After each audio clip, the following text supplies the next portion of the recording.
You believe in evolution? Of course I do, yes. The scientific method must be observable and repeatable. So could you give me one piece of observable evidence for Darwinian evolution? Okay, I would point to, as one great example, is look at the genetics of the stickleback. What's that? So stickleback fish are a very interesting collection of species that were recently isolated after the end of the Ice Age. What did they become? They're various species of sticklebacks. They stayed as fish. Well, of course. Can you think of any observable evidence where there was a change of kinds? Fish. Human beings are still fish.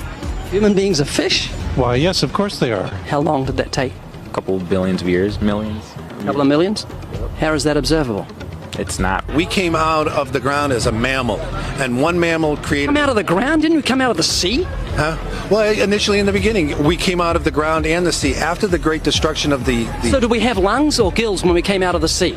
You want to know something?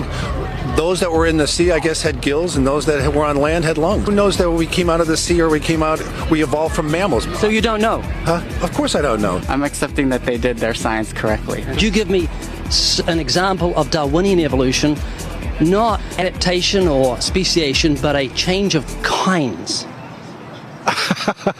These are changes of kinds. They're still fish. They're distinctly different fish. I would say look at Lenski's experiments with bacteria then. So what did the bacteria become? The bacteria are still bacteria, of course. That's not Darwinian evolution. That's not a change of kinds, is it?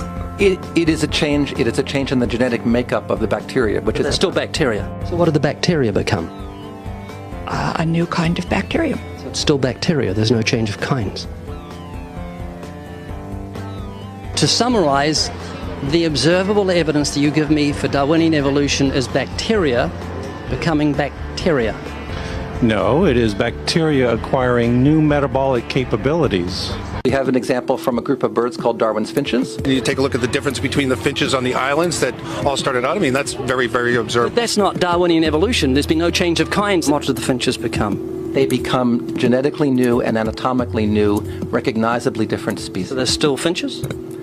Well, of course they're still finches, yes. There's no change of kind. Little birds that he had observed that... What did they become?